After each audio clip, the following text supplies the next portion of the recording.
Hello, everyone. Welcome to Jakarta Connected. So, this is essentially kind of an introduction before we start off our pilot episode, where we'll kind of introduce ourselves as host and explain to you what Jakarta Connected is. So, first things off, you're joined by Mitch and I, your two hosts in Jakarta Connected. Hi, Mitch. How are you? Hello, I'm doing good. And so, Jakarta Connected is basically it's a podcast where we integrate tech to different aspects of things like social, economical, and cultural environment. And we kind of firsthand see how we would be able to integrate tech in these different industries as well, specifically in Indonesia, but we kind of relate it as well to a global perspective so that everyone can also relate and see this video as well. And to give a bit of background of the both of us, I am a first year student at Warwick University, first year business student at Warwick University, while Mish is a first year computer science student in Durham University. And so because of this, I truly believe that we both notice firsthand on how tech is being integrated in different industries. But I feel like Mitch has a better understanding on this because not only does he see it in the news or read about it, but he also learns about it as well.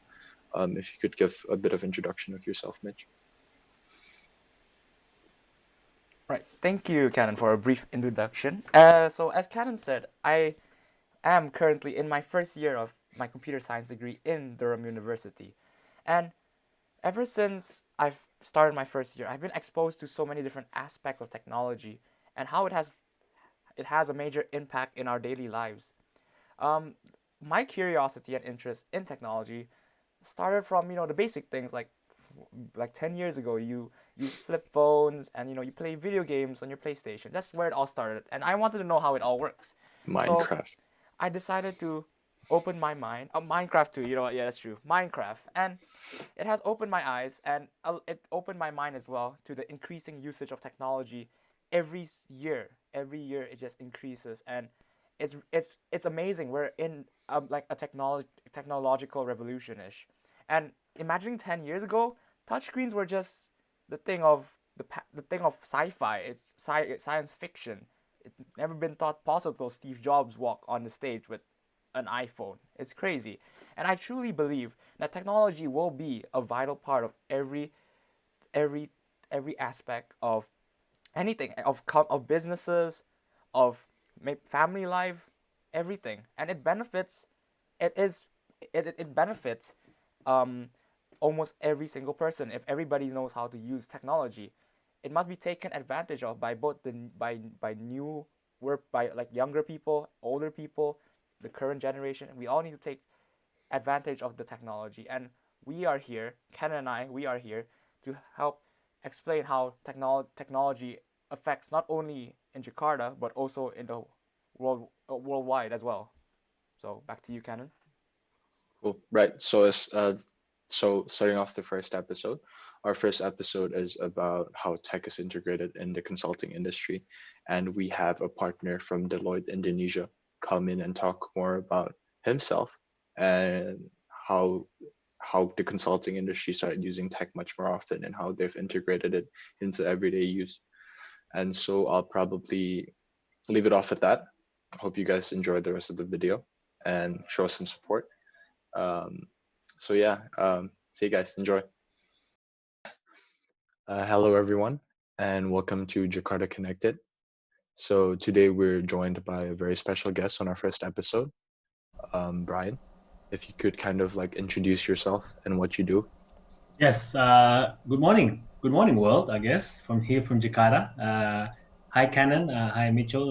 Very lovely to have you both here and to join you both in your podcast and your first Jakarta Connected. I wish everything goes well in the future as well. Thank you. I think firstly, I'd like to say, to the world and to the both of you, I hope you are both keeping healthy and well, right? Particularly during this Mm, Thank pandemic. you. Yeah. It's not yeah. ideal to do this podcast.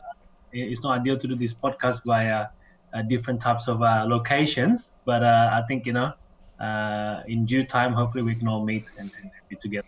Mm. But just want to give a Mhm. quick brief introduction on myself. Obviously I'm much older than you both, right? But I currently work It's and I'm currently the managing partner of Deloitte Indonesia for the risk advisory division. Um, I've been in professional services. So I've been a consultant for over a decade now. I've been working across a variety of industries, a variety of countries, mainly in Southeast Asia and also in Australia. I was born and raised in Sydney, Australia, where I obviously stayed there till my 30s, and had an opportunity to move to Southeast Asia to manage Indonesia and the business here as well. So I've been in Asia for a while now, close to 8 years, and enjoying it. There's a lot of okay, cool. opportunities, a lot of good business as well. Oh, cool. So yeah, Okay, cool. So just a quick brief introduction. yeah, okay. Thank you for like your brief introduction then. So that's very like since I don't really have much background in like consulting and things like that. So can you give us like a general overview into like the world of consulting, like through your own experience and like essentially what's your role within Deloitte? Yes. So basically, the consulting world is a interesting world because as consultants, and particularly in our area, which is in risk advisory, Right. we deal a lot with the different types of risks that are associated with the business, right? In particular, you start off with when you build an organization, you would have a number of different types of processes and controls that occur within that businesses, right? We come in from the angle of reviewing those processes and controls, right, through different various of methods, such as analytics, right, which Cannon is very much familiar with because he's doing internship now at Deloitte. But we also looking at different types of obviously standard operating procedures, different types of methods, obviously to calculate revenue for that particular organization, right? So an organization would have different types of areas and divisions. We are coming in from the angle of process controls. We help companies further improve efficiency, effectiveness, and we're also coming in from the angle of strategy, where strategic risk. We look at the whole strategy as a whole, and what are the risks associated with the strategy as well. And the other side of things, particularly which is interesting during this pandemic, is technology, right? Technology plays a major part in our role. I mean, look, we are all here because of technology, because of Zoom, right? But Right. True. at the same time, there are a lot of threats and a lot of risks associated with those technology. So some of the things Yeah. that we look at for major organizations such as banking, financial services, telecommunications, manufacturing companies, what are those risks associated with the technology? And one of the things that pop up into my head, and one of the things that are a major service of ours, is a service called cyber, right? Cyber risks and security threats in technology is an increasing a topic, right, at the moment in the world of in the world right now. So we have a dedicated team in cyber who helps review these security testing of these large organizations, and they look in simpler words, they look at whether they are hacking, uh, uh, uh, uh, whether the company is hackable, right? And how do you get rid of all those hackers or the yes, exactly, Like all I these mean security like threats as well. hackable. Like what type of like hacks do you commonly like see through? I mean like as a computer science major, just like kind of intrigues me. Like what type of hacks do you commonly see that companies like undergo? Like the type of stress test maybe you Yeah. do. So I mean, so yeah. So for example, you're a computer science major, so identity access management is a big thing in our society True. at the Yeah, moment, we right? learned that. So a lot of things that you do with your phone, you do your fingerprint, or you do your facial recognition thing. You access your PIN, your password. Large organizations would want us to review the identity access management security testing, right? Where identity can be borrowed these days. Right? A lot of companies can, obviously, their security testing in terms of the IT can be breached. right? By having those algorithms that these hackers can put in. So our dedicated team of professionals actually do what is called vulnerability testing assessment, and they I do see. as IT security penetration testing assessment, and they also review what is called the customer identity access management as well. These are all available as a service for us, right? And they're all available on our website as well. Just doing a little bit of promo here, Canon. No worries. Yeah. I can see you representing it with your shirt as well. Yes, of course. Yeah. And you know, and to your second question, Mitchell, around what is my role at Deloitte. So you know, at Deloitte we have a broad service, and we've got our external audit team, we've got our technology consulting team, we've got our tax team, we've got our financial advisor team, and we have our risk advisory team. I'm currently the managing partner for our risk advisory team here, and you know, obviously in my risk advisory division we have we have got three key services, which is one called accounting internal controls, the other one is called cyber and strategic risk, and the other one is called legal and regulatory support. So within this myriad of services, we best serve our clients according to their needs. Yes, Mitchell. Okay, cool. That's a very really interesting. Like, good answer. there's a lot of different types of So hacks. I have a question. But it's not really related to kind of tech or yeah, it's not really related to tech. But Okay. I personally know that you were in your high school team in Australia. Yes. And you reached the state championship. Yes. And you value basketball in a way where you would provide it as a reference towards life. Yes. So my question being, how do you think your perception of basketball carries over to the world of consulting through your perspective? Yes. I mean, I see you got, which is very good. Right? Yeah, represent. Yeah. The And, NBA you is know, hard to yeah. write, guys. And- I mean, So you know, Yeah. to the world out there. They are. That's cool. That's They cool. are. So you know, it's a good point. I think you know, to me, I think we all should have a hobby, right? And we all should have a hobby, and we should all have a well balanced lifestyle, right? And in the world of consulting, in the world of professional services, you know, you tend to work, you know, a little bit more than the average 9 to 5 people, right? Because of the demands that your client puts on you, right? Particularly around projects, deadlines, and so forth, right? And you know, obviously, to find that aspect of you know hobbies or things that can keep you distracted for a while, it's useful, right? And growing up in Australia, sport is a major part of our lifestyle, right? Right. So to me, growing up, you know, I played all types of sports, right? You know, all types of team sports, all types of individual sports. Basketball was my first love, and it continued to be my love until now.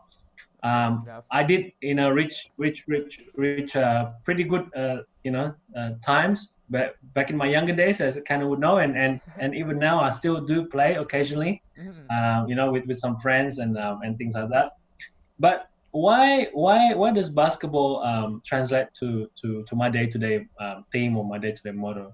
Because I do believe, particularly in the world of consulting, the world of professional services, or in whatever you do, right? In university work or whatever field that you are currently working in, you know, you got to trust in each other, right? In order for you to win, right? And you know, three things that exactly, and then three things that are lived by day to day is trust, accountability, and quality, right? Trust, you got to trust your teammates in the basketball field, right? In basketball court, you got to trust your teammates. And just like at work, or just like at university, or just like at whatever you do, you got to trust the people that you are working closely with, for sure. right? Because without that trust, without the simple trust amongst each other, you will not have the success that you will have. The other one is accountability. You got to be accountable for your actions, right? Now, I'm 38 years of age, where I'm probably already double your age, both of you. But I think even along this way, I've made a lot of mistakes. I see. Right, and accountability goes both ways. Accountability is you have to be accountable for the actions that you take and the actions that you have made, right? You got to learn from your mistakes, Mm-hmm. but at the same time, you got to realize, okay, I really have to improve in a certain way because I think my accountability will be jeopardized, or my peers or my clients or my friends or my loved ones will think that, okay, he's not doing the right thing. So you really always have to be able to be accountable for your actions. Right. And the last one is quality, right? I think with trust, accountability, and with hard work and effort comes quality. And quality in the basketball court, it relates back to how are you able to make your teammates better? How are you able to make yourself better? How are you able to make the game in an overall sense better? Right. And how are you able to win the game at the end of the day? Because at the end of the day, the final outcome is to win the game. Yeah, that's The true. final goal is to Yeah. win the game. Yep. Now, Yeah. to translate that to work and to translate that to university or your studies Mhm. is quality. You really, really have to protect, your quality. You really have to put in the effort. You really have to get into the finer details of things to be able to really get that repeat order from a customer Yeah. and really, really be able to produce a quality of work that your peers, your friends, your loved ones, your clients will then realize, wow, okay, this is this is a good company to work for, or this is a good consultant to engage with. Because there is one saying that my grandmother used to always say to me, and God bless her soul, rest in peace. She always said to me that, Brian, no matter where you are in life, you are your own brand. Because Mm. yes, I represent Deloitte. Yes, you guys study at Warwick Universities. Yes, you're wearing a Toronto Raptors hoodie. But at the end of the day, when you are meeting with someone to deliver a presentation, Right. when you are meeting with your professors or your lecturers, or you are meeting with your clients, you are your own brand. They see Brian, they see Mitchell, and they see Cannon. Right. Yeah. So those are the key things that I think is quite important Sure. in basketball. Back to you, Cannon. I guess that makes sense in Yeah. a way where basketball or just sports or any hobbies you have in general kind Mm. of help sharpen your mindset towards more positive things as well. Right. That makes Yeah, for perfect sure. Like sense. also the Yeah. part where you mentioned like Um. where Yeah. everyone needs to work toward, like in the end, like everybody needs to work towards winning the game, right? Teamwork is more Yeah. important than like individual like merits, you know. Like there could be a player that's really have high scoring numbers, but if the whole team is doing bad, they still lose the game. So I feel like that's also a mentality that Yeah. also can carry over to life, where like even though you're doing well, you need to make sure that everyone around you, you know, your team is also doing well to succeed all together. But yeah, That's right. Yeah. for sure. So probably my next question would be towards a lot of generation is under one roof. So basically, industries like consulting or investment banking, there's still quite a generation gap between the newer entrants of people working there and the older ones. And so there's a lot of, and in this day and age, there's a lot of technical skills where, for example, consultants need to learn like SQL or Python. And what would you say is the main barrier to effective communication between the generations between traditional and kind of the newer and modern consultants? If that Yeah, makes it's, sense. that's a very good question, Canon, because that's something that we face day to day, right? In at Deloitte and also in our day to day lives. I guess I'm pretty lucky in a way where I think I was born in '82, 38 years of age, where I'm kind of in between, right? I'm kind Mm, of a millennial, but I'm also kind of like a boomer, right? Mm-mm. A baby boomer. So it's kind of like I'm kind of in between where I get to see the best of both worlds, right? Now, I think the one key thing, well, there are a few things, but I think one of the few things that I think quite important is actually to be able to adapt, right? Being able to adapt is not an easy thing for anyone, right? yeah, Adapting to a new country, adapting to a new environment, adapting to a new, sets of teammates or workmates, it's not easy. But I think it goes firstly to your mindset and being able to see that the newer generations, for example, right, such as you guys, the younger generations, have a lot more challenges ahead, right? And with those challenges ahead, particularly with global climate changing, with the technology innovations that are happening, you guys have to upskill yourself, right? And you see that a lot in your curriculums. You see that a lot in your academic studies, right? Yeah. Where a lot of the work a lot of the work that you are doing, a lot of the studies that you are doing are very much technology focused, right? Yeah, for sure. Where the older generations, for example, like myself, Right. and even the generations before me, technology was in a way work parallel with, you know, kind of like studying and remembering methodologies, right? Right. Remembering methodologies, putting that into your memory, and you write it down into a piece of paper, into an essay, and to a report, and it comes out. But these days there's algorithms, there are things like what you said, like Pythons, machine Yep. Yep. learning, that can facilitate for those things, right? Yeah. Now I think, yeah, But Mitchell, yeah. go Oh ahead. yeah. Sorry. Yeah. Yeah. But yeah, you mentioned machine learning, right? So, like, I mean, machine learning is still a fairly new field. Even for computer science people, it's still a fairly new field where we're not even scratching what it can do yet, right? So, like, what do you? How do you like? Should like people should people be familiar with machine learning to stay relevant and like to give them like an edge on their careers? Do you think that's something people should be wary of like machine learning and things like that, or should they just leave that to one side and Yeah. focus on other things?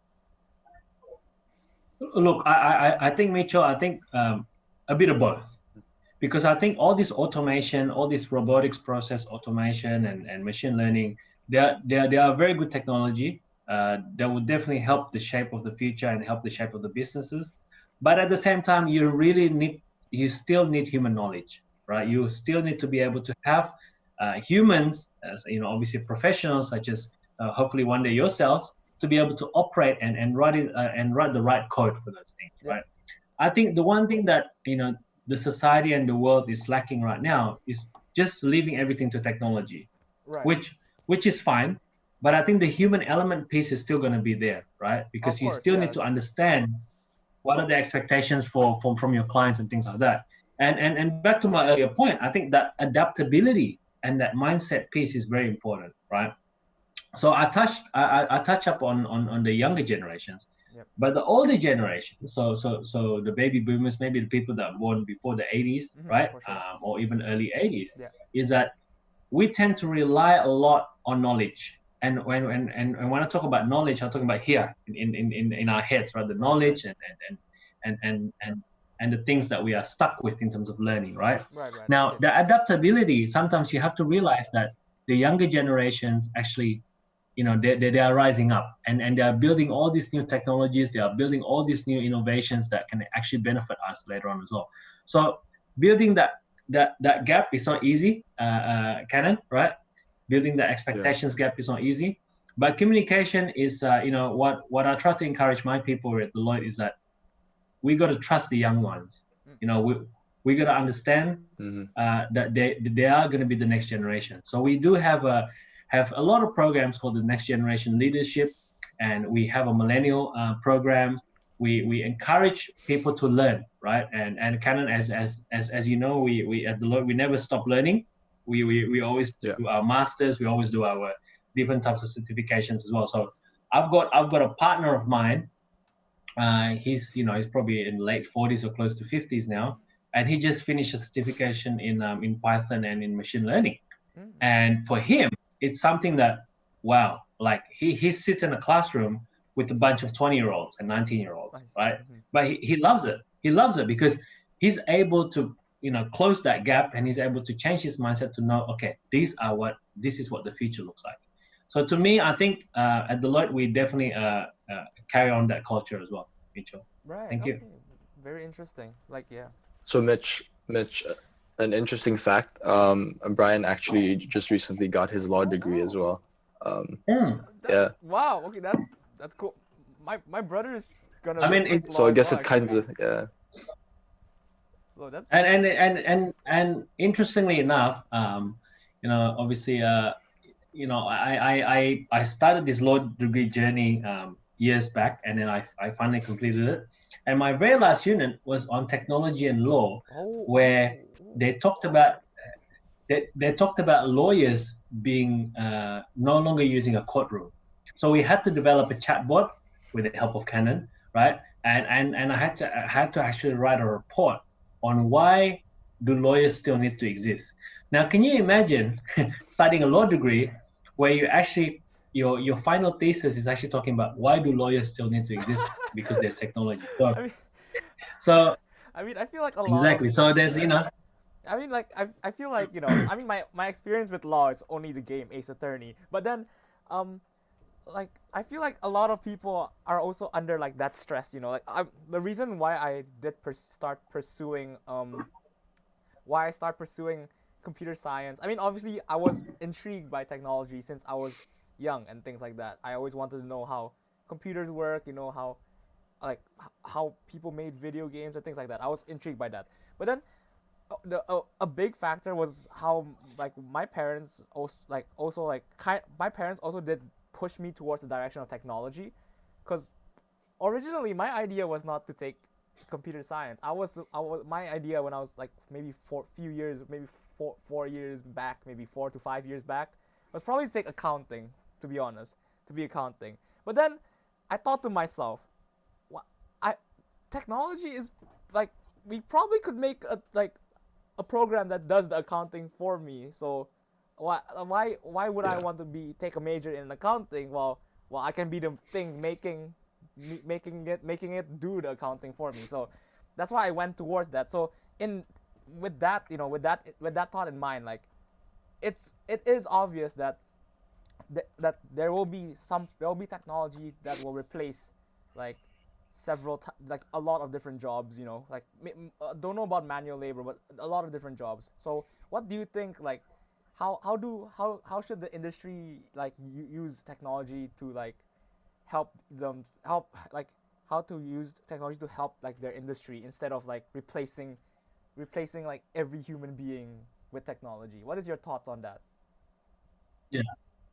Yeah, look. I think a lot of the answers actually came from what you mentioned earlier as well. I think upskilling yourself is definitely key, right? I think a lot of people right now are very threatened by technology For because sure, they yeah. think that technology will replace them, right? Yeah, a In all lot their of jobs, a processes lot and of things people, like that. yeah. So yeah, so for example, in Australia, obviously I frequently go back to Australia maybe 3 or 4 times a year, pre-pandemic, pre-corona Mm. time. And it's interesting because here in Jakarta in Indonesia, when you go to the checkout counters Yeah. for the grocery store, you still have the Still the cashiers, cash, right? yeah. In Australia, as yeah, in Australia as it would be in the UK as well, I would Yeah, imagine for sure, yeah. you would have Automated. cashless Yeah. transaction, right? Yeah. Self Self checkout. checkout. Yeah. Self checkout and the whole lot, right? But then, Um, but even with the look, self checkout though, they still need someone to watch over the machines because they don't work all the time. Like a lot of the time, yeah, yeah. but yeah, I mean, but instead of having 6 to 7 cashiers, you only have probably one or Yeah. two people, Like two right? people So managing, yeah. exactly. So I think a lot of these things can be managed with upskilling yourself. And what do I mean by upskilling yourself? We always have to make sure that we understand what's going to be coming ahead of us, right? So for us here at Deloitte, we always do what is called predictive future planning, right? Where we think about, okay, what would the shape of the industry, let's say we think about the industry of retail, for example, right? Retail, okay. What would the industry of retail happen in the next 5 years? How can we prepare ourselves to further upskill ourselves and to go through the wave of changes, right? So I think this type of mindset, this type of attitude should also be embedded into the people who are currently working in an environment or in a situation where technology could essentially replace them, Right. right? Again, you mentioned to me a lot about manual labor. Mm-hmm. There will be a shift in the paradigm where a lot of manual labor work will be replaced, right? For sure, yeah. Particularly in the automotive sectors. Automotive sectors have already started to see these changes.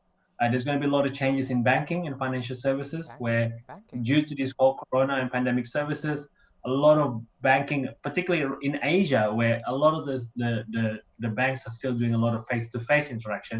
There's going to be a lot of branchless banking method.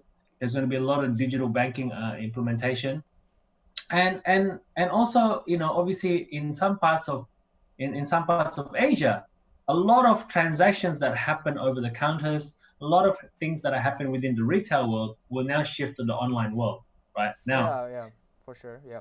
yeah, So now a lot of these things, obviously, a lot of these things are good for us as the end customers, but as the person who's actually working in that particular field, yeah, it could be seen as a threat, right? yeah. I But mean, for sure, cause yeah, exactly.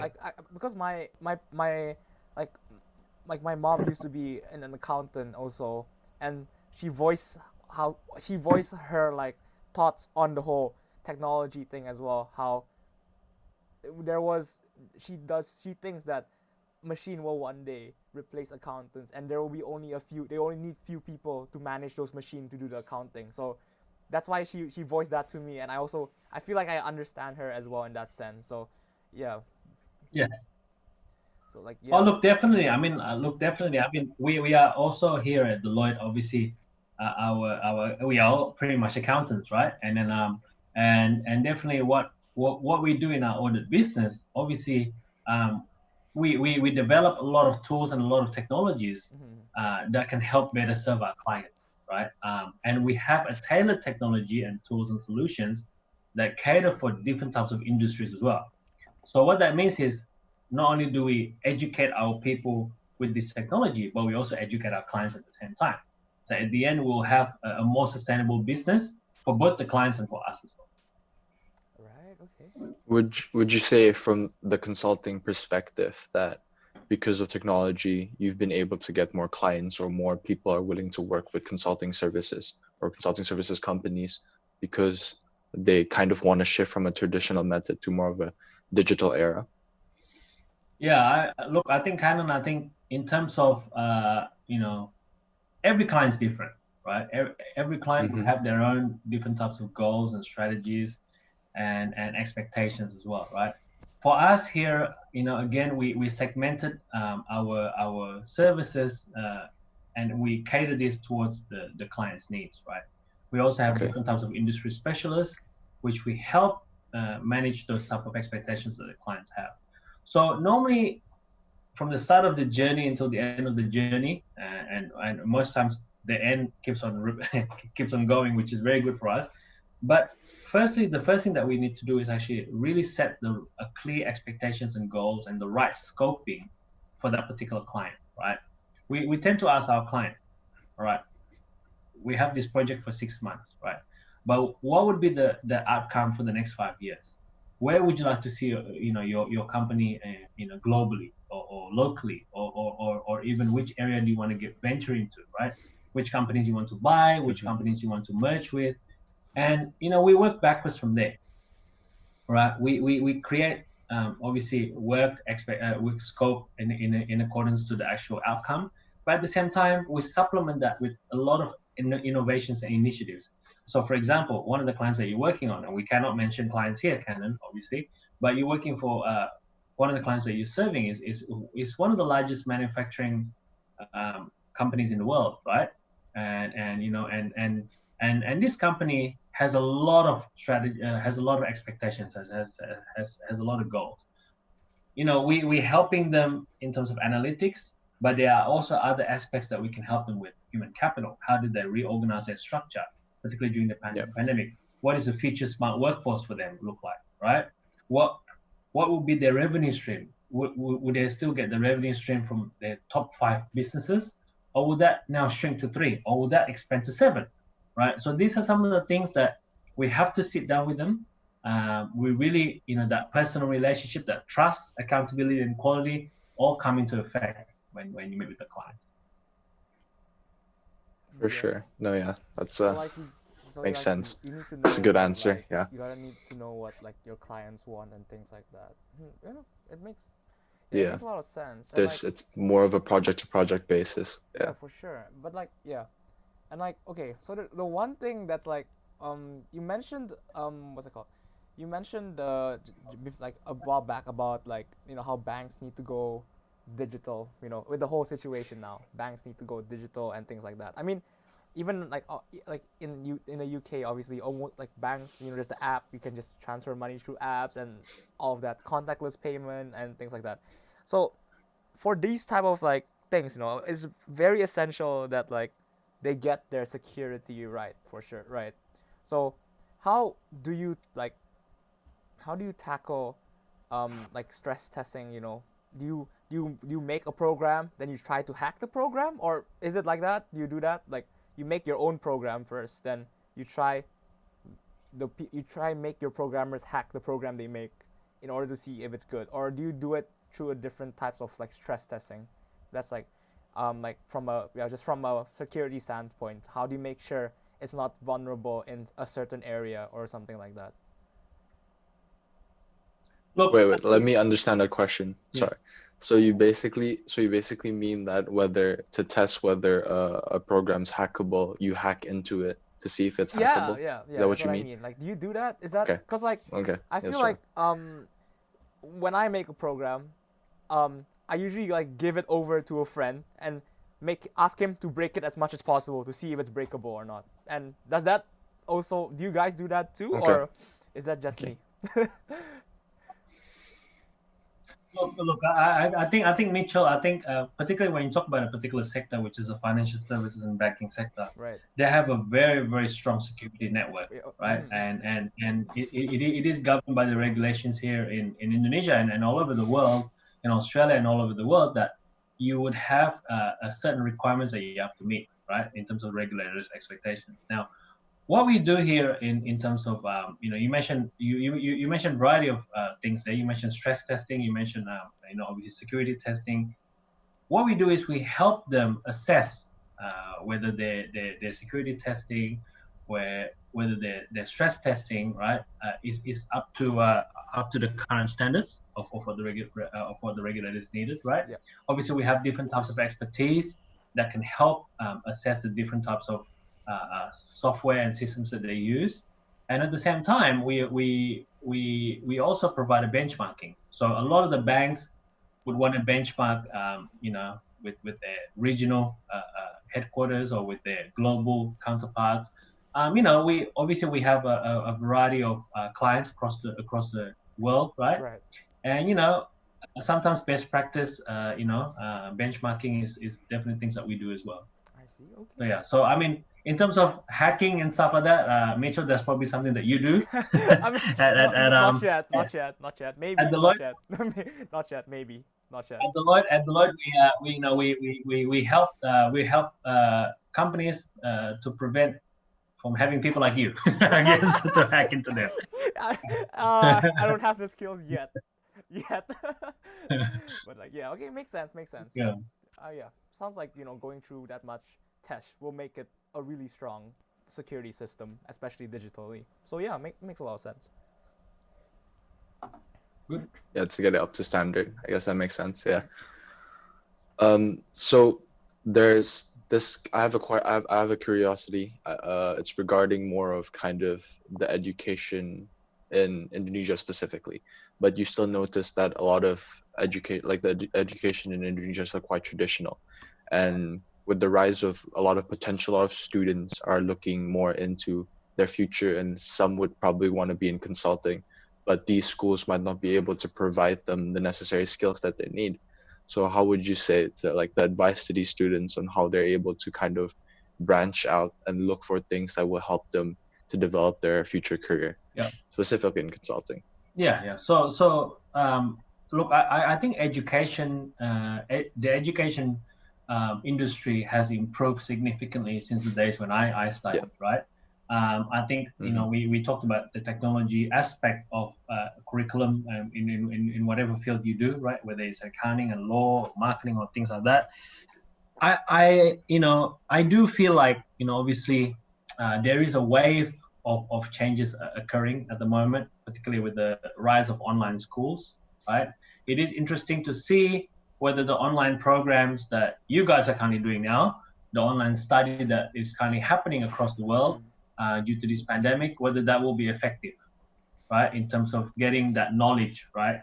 Um, to me, I'm a firm believer of I think knowledge is very powerful in terms of learning in a classroom, learning through different various methods of assignments and research studies. But I think a lot of the study, a lot of the work, a lot of the knowledge happens on the ground. Practically when you Okay. actually doing a practical assignment or practical work experience, like what you're doing now, Canon internship at Deloitte, that's where you learn the actual problems that you need to solve. That's actually where you learn how you can think outside of the box, right? But by saying that, at Deloitte, we work closely together. We have a student ambassador, a Deloitte student ambassador program where we work closely together with many universities across this country and also across the world as well.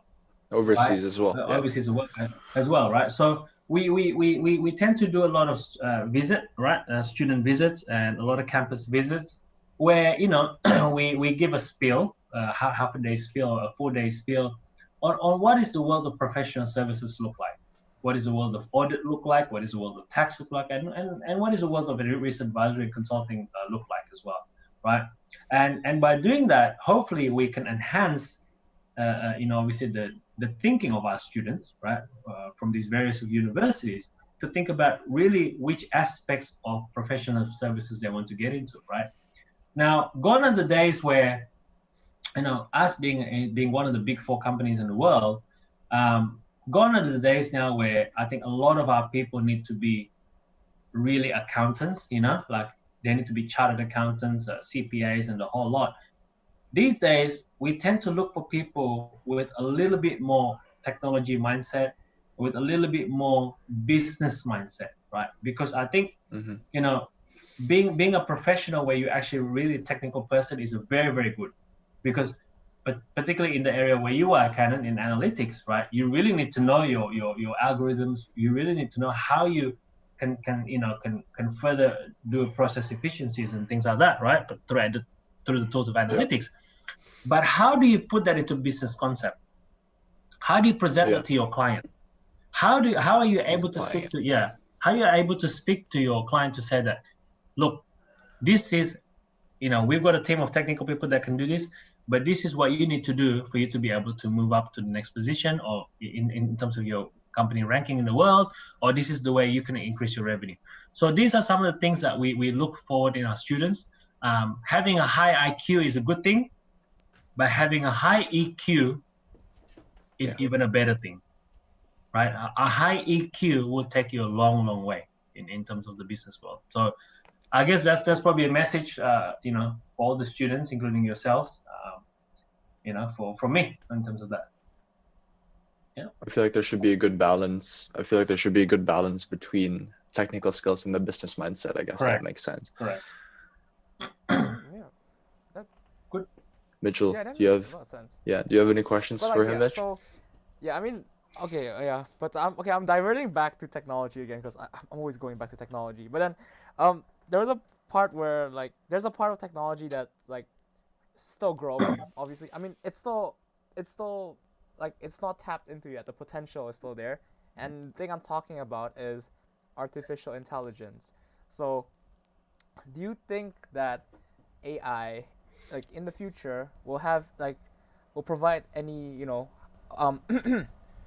will provide provide any better will help Deloitte maybe Deloitte or any other industry to provide better service and things like that. What do you think about? What is your opinion about AI in the work in industries in the work field? What do you think? What's your opinion on that? Yes, Mitchell, I think we are already on that journey right now. We've established, and we already have an established AI division that we work with for many years now, right? Would this help improve our services? Definitely, right? Because obviously, the one thing that we need to do as consultants is that we need to really, really be adaptable to the change of the world, right? Obviously we've got teams of teams of data scientists, team of researchers, team of technology consultants who are actually looking into the developments of different types of industries day to day, right? So you mentioned will artificial intelligence replace a lot of things in this world earlier, right? Now, to me, I like to pose a different question. To me, I don't think artificial intelligence will actually replace a lot of things in the world. Right. It will, right? A lot of processes will be replaced. But I think artificial intelligence, right, will actually help a lot of people, right? Right. A lot of people to be able to find more jobs. And the reason why I say this because I'm a firm believer in the new generations, right? Because a lot of curriculum right now at university, right? I've never seen in my years of studying, I never seen a bachelor of data scientist. I've never seen a bachelor of analytics, Okay. right? Normally, those things you learn from a bachelor of commerce or finance, or bachelor of business, or bachelor of whatever. Nowadays, you have all these types of new acronyms and new types of learning methodologies that you actually embed this machine learning, artificial intelligence into university courses, into programs, right?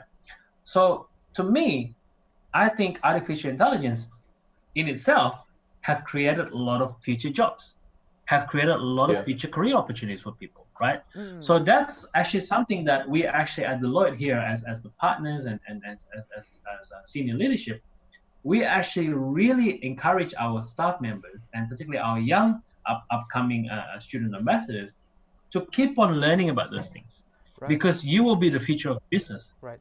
because the business will depend on you one day, right? So to me, I'm very encouraged with these things, Mitchell. So it's very good, and for you studying computer science, Right. Right. I think you have a bright future ahead of you. Hope so. I mean, hope so. But I mean, obviously, when learning computer science, it's a broad field. It's a broad field. I mean, it's a broad field. You could go anywhere, and technology is just increasing, and there's just different sectors that everybody need. It's changing every day. Yeah, it's changing every day. So, yeah. So like, yeah. So technology. Yeah. I believe that I also believe that AI won't replace everything, but it will help us go not only in business, but as a human race, it will help us advance to the next stage, something like that. But as of now, I mean, AI is still it's still very very I would say it's limited, very limited. The decision making skills of AIs, they're very limited. Especially from what I know of technology recently, like Tesla and things like that, self-driving cars. The question still posed, should is the passenger's life the important one or the pedestrian's life the important one? If it comes through that dilemma, and if AI can't solve that yet, then it shouldn't be implemented in anything yet. But yeah, I agree that AI will be a big part in helping humans and companies develop, for sure. But Yeah. but yeah. I feel like 20 years ago, nobody would have thought that like smartphones would have existed. So there wasn't like a huge workforce labor in that For sure. sense.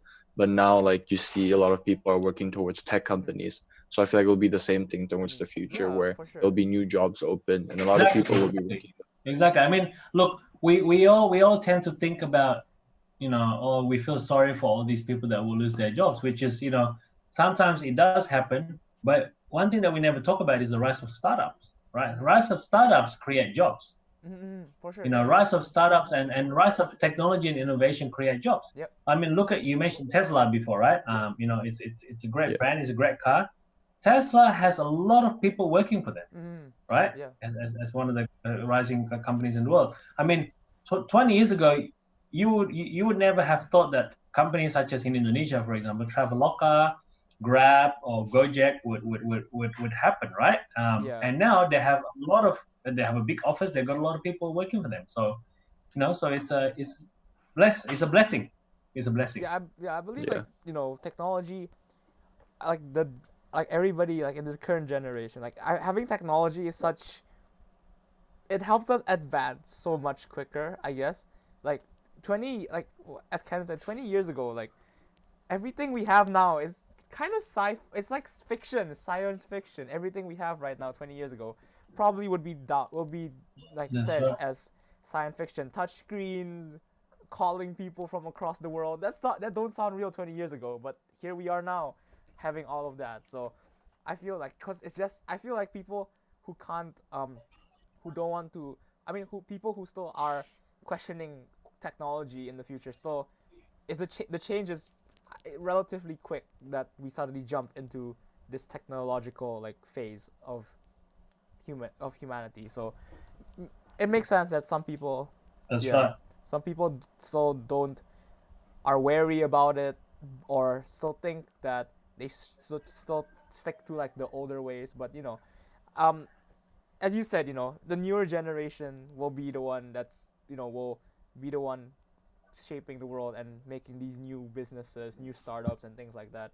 And those businesses will definitely include or Definitely. implement the technology into it. So yeah, very insightful actually, thinking about how technology evolved 20 years ago till now.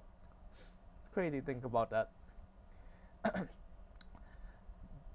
Well, Brian, I think that's all the questions we have for you. It was really great having you here. We definitely learned a lot, and I hope that a lot of people watching this or hearing this will also learn a lot from you. Yeah, it's been great. Thank you Yep. for having me. Thank you for having us. Thank Yeah, you, Canon. Thank you, Yep. Mitchell. Thank you so Thank much. you. Yeah. And, and Canon, I'll see you in the office sometime soon. yeah, for sure. Okay, thank you. Yeah. Thank you so Thank much. you Take all. care. Yeah. So stay safe and be healthy. Thank you. Bye. All right. Bye-bye. Thank you. Bye-bye.